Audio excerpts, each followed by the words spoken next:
This involves spying threats, passive-aggressive diplomatic notes, and fighting proxy wars in other people's backyards to see who is tougher. But then the Soviets level up.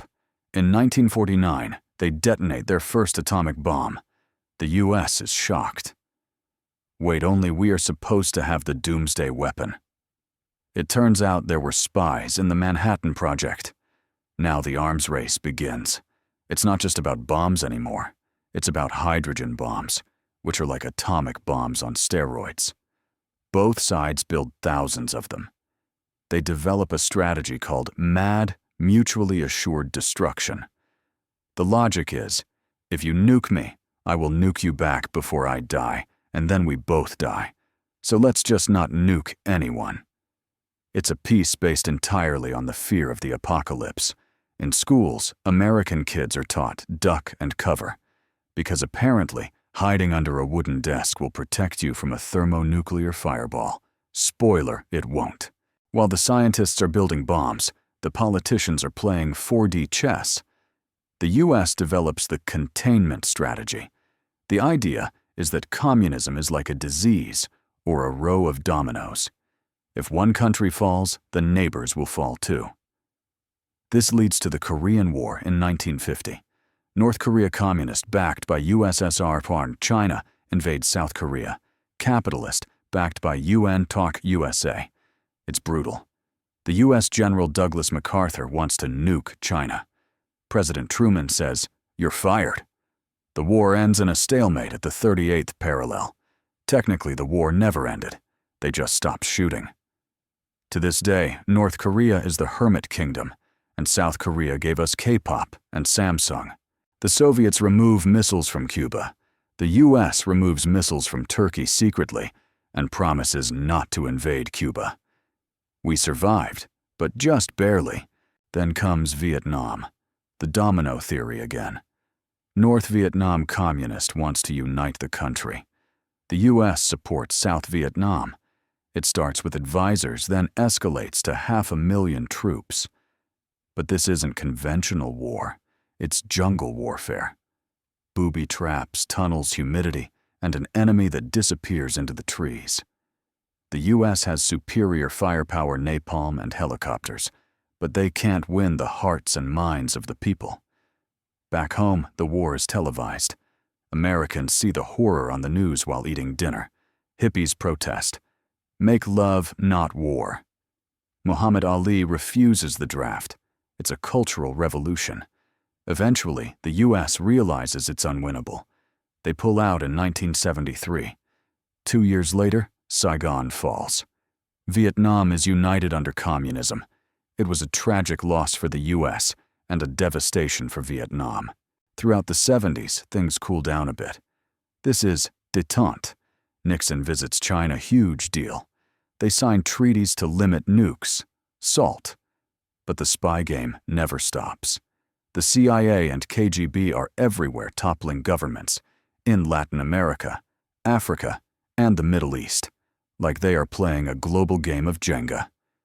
In 1979, the Soviets make a fatal mistake. They invade Afghanistan to prop up a communist government. It becomes their Vietnam. The US, seeing a chance to bleed, the Soviets sends money and Stinger missiles to the Mujahideen Islamic fighters. One of these fighters is a wealthy Saudi guy named Osama bin Laden. Narrator voice, this would not have any negative consequences for the US in the future. It definitely would. Enter the 1980s. Ronald Reagan becomes president. He calls the USSR the evil empire. He increases military spending massively. He proposes Star Wars SDI, a laser defense system in space. It doesn't really work, but it scares the Soviets into spending money they don't have. The Soviet economy is collapsing. Their shops have empty shelves. You have to wait in line for 6 hours to buy toilet paper. The new Soviet leader Mikhail Gorbachev tries to fix things. He introduces glasnost, openness, and perestroika restructuring. He basically says, okay guys, we can complain a little bit now. But once you let people complain, they don't stop. They want freedom. 1989 is the year everything breaks loose. Protests spread across Eastern Europe. Poland, Hungary, Czechoslovakia. The Iron Curtain is rusting. In Berlin, a confused East German official accidentally announces on TV that people can cross the border immediately. Thousands of people rush to the Berlin Wall. The guards, having no orders, just open the gates. People climb on the wall with sledgehammers.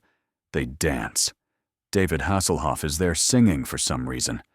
The symbol of division is torn down. The Soviet Union falls apart. Republics declare independence one by one. On Christmas Day 1991, the Soviet flag is lowered from the Kremlin for the last time. The Cold War is over. The US is the last superpower standing. So what did we learn? We learned that we can destroy the planet 50 times over, but we probably shouldn't. We got GPS, the internet, and space travel out of the military competition. We also got a lot of unstable regions and leftover weapons. The Cold War was a time of paranoia spies and near-death experiences. It proved that two people can hate each other for 45 years without punching each other in the face, as long as they pay other people to do the punching for them. And now, looking at the news today, it feels like we might be gearing up for the reboot. But hey, at least we got to the moon. Thanks for watching. Don't forget to like, subscribe, and hide under your desk. Welcome to the Cold War, or as I like to call it, the world's most dangerous staring contest. Imagine two guys standing in a room, waist-deep in gasoline. One of them has 3 matches, and the other has 5 matches. They are screaming at each other about whose economic system is better, but neither dares to strike a match, because if they do, everyone explodes. That was life from 1947 to 1991. It starts right after World War II. Germany is defeated, Hitler is gone, and the Allies throw a victory party. But there's a vibe shift. The United States and the Soviet Union look at each other across the ruins of Europe and realize they have absolutely nothing in common. The US is capitalist. They like money, elections, and blue jeans. The USSR is communist. They like sharing whether you want to or not. One-party rule and concrete architecture. They don't fight directly because that would be World War III. So instead, they decide to fight a Cold War. The first drama happens in Germany. The Allies split Germany into 4 zones like a pizza. Britain, France, and the US combine their slices to make West Germany capitalist. The Soviets keep their slice as East Germany communist. The city of Berlin is also split, but it's stuck deep inside the Soviet zone. In 1948, Stalin decides he wants the whole city. He blocks all the roads and trains to West Berlin. He thinks, they'll starve, and then they'll beg me for help. But he underestimated the American love for logistics. The Allies launched the Berlin airlift. For nearly a year, planes land every 30 seconds delivering food, coal, and chocolate. One pilot, Gail Halvorson, becomes the candy bomber, dropping handkerchief parachutes with gum for the German kids.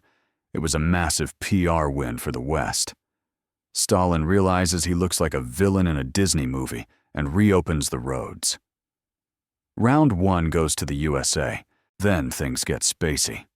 October 1957. The Soviets launch Sputnik. It's a metal beach ball with antennas that beeps. Beep, beep, beep. That sound terrifies America. If the Soviets can put a ball over the US, they can put a nuke over the US. The US education system panics and starts pouring money into math and science. The space race is on. The Soviets are winning at first. First satellite Soviets. First dog in space, Laika Ripi Soviets. First man in space, Yuri Gagarin Soviets. The US is embarrassed. President JFK looks at the scoreboard and says, "We choose to go to the moon." Not because it's easy, but because the Soviets haven't done it yet. It takes a decade, and a lot of German rocket scientists, ironically, both sides used ex-Nazis to build their rockets. But in 1969, Neil Armstrong walks on the moon. America plants the flag. Game over. The US wins the space skin. But down on Earth, things are getting spicy in Cuba. Fidel Castro takes over and turns the island communist.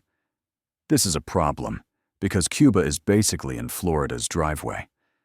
The CIA tries to overthrow him with the Bay of Pigs invasion. It fails miserably.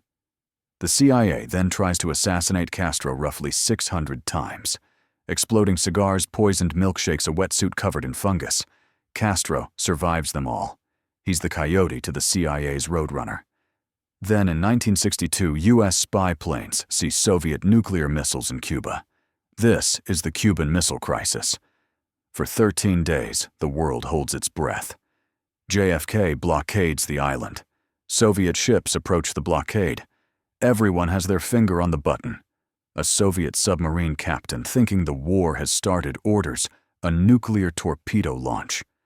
But a guy named Vasili refuses to authorize it. He literally saves the world. Eventually, a deal is made.